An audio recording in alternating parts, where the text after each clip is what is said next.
Olá, hoje nós vamos falar sobre tipos de diabetes.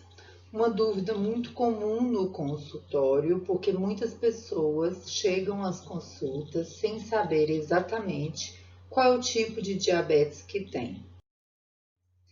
Então, para entendermos os tipos de diabetes, primeiro é importante entender o papel da insulina no diagnóstico. Então, a insulina é um hormônio produzido pelo pâncreas e ele tem a função de se ligar a um receptor de insulina na célula, permitindo assim a entrada de glicose, que é a nossa principal fonte de energia.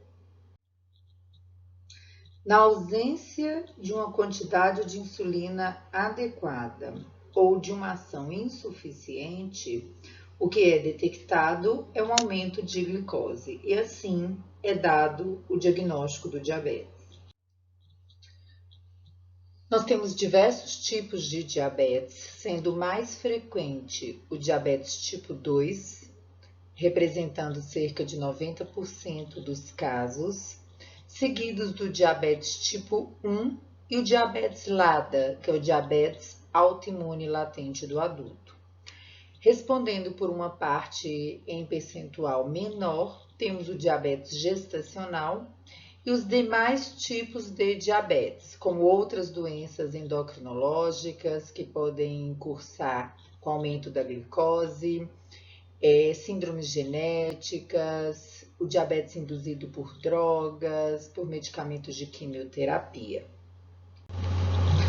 Começando então pelo diabetes tipo 2, que é o maior percentual, o mais importante é entender os fatores de risco para o diabetes, ou seja, nós temos uma grande parcela da população em risco, porque os fatores são qualquer grau de excesso de peso, ou sobrepeso ou obesidade, o sedentarismo, a idade acima de 45 anos, a hipertensão ou pressão alta, o abuso no consumo de bebidas alcoólicas, os triglicéridos elevados, a hereditariedade, ou seja, a história de ter parentes de primeiro grau com diabetes na família, o histórico de ter tido diabetes gestacional e níveis baixos do colesterol tipo HDL, que é considerado um colesterol protetor.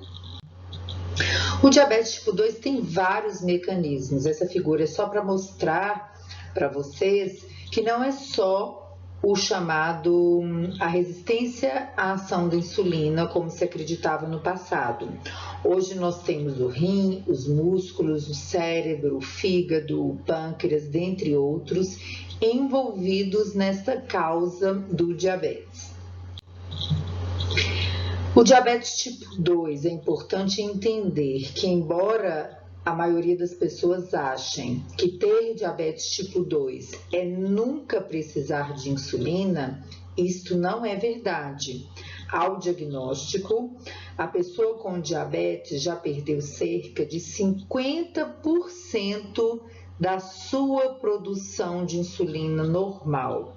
No correr dos anos, dependendo de como essa pessoa realizará o seu cuidado, ela pode manter essa reserva de uma forma suficiente para que tenha glicemias normais e diabetes controlado. Na história natural do diabetes tipo 2, o esperado é que depois de 5 a 10 anos do diabetes, muitos pacientes venham a precisar de insulinas para repor o que ele já não consegue mais produzir de forma natural. Já o diabetes tipo 1, que responde aí por um percentual em torno de 10% dos casos de diabetes, é uma doença autoimune, onde a produção de anticorpos que destroem as células beta-pancreáticas. O que são células beta? Células do pâncreas que produzem a insulina. Então, é necessário que esses pacientes utilizem insulina desde o diagnóstico. A maioria dos diagnósticos acontecem na infância ou adolescência, não tem relação com hábitos de vida e a maioria das pessoas com diabetes tipo 1 não tem casos na família. Então, é importante entender porque muitos pais, principalmente, se sentem muito culpados com o diagnóstico de diabetes. Ainda em relação ao diabetes tipo 1, nós temos alguns fatores que são estudados como sendo desencadeantes, como alguns tipos de vírus, produtos químicos, agrotóxicos, não sendo possível que a gente dê uma certeza para a pessoa com diabetes de qual foi exatamente a causa. O que a gente sabe é que há a necessidade de ter uma carga genética favorável para ter diabetes tipo 1, e é importante um fator desencadeador, que pode ser um desses que eu citei. Entre a predisposição genética, o desencadeador do quadro e o diagnóstico, este período a gente não tem como prever, né? São períodos, essa destruição progressiva das células beta pode ocorrer no período de meses a anos. Quando do diagnóstico, a maioria dos pacientes já tiveram destruição de cerca de 80 a 90% das células produtoras de insulina. Os 10 a 20% restantes muitas vezes conseguem manter as glicemias normais por semanas a meses, havendo uma necessidade menor da quantidade de insulina, o que nós chamamos de período de lua de mel. Passando para o diabetes autoimune latente do adulto, que já foi até chamado de diabetes tipo 1 do adulto, como o próprio nome diz, acontece em adultos, habitualmente na faixa etária dos 30 a 65 anos. Essas pessoas não costumam ter parentes com diabetes, embora a gente deva prestar muita atenção que com o aumento da prevalência do diabetes tipo 2, principalmente pela obesidade, é cada vez mais comum que a gente tenha casos na família. A maioria tem peso normal, o diagnóstico é ao acaso, ou em campanhas ou em exames de rotina. E uma característica muito importante é que essas pessoas precisam ficar pelo menos 6 meses muito bem controladas, com dieta, exercícios físicos e medicamentos orais. É importante dosar os anticorpos para que a gente possa confirmar o diagnóstico. E o mais importante é que cerca de 80% dessas pessoas são diagnosticadas de forma errada. Ficam diagnosticadas como diabetes tipo 2, porém evoluem para uma falência do pâncreas prematura. Ou seja, em alguns meses há necessidade de insulina em várias aplicações por dia.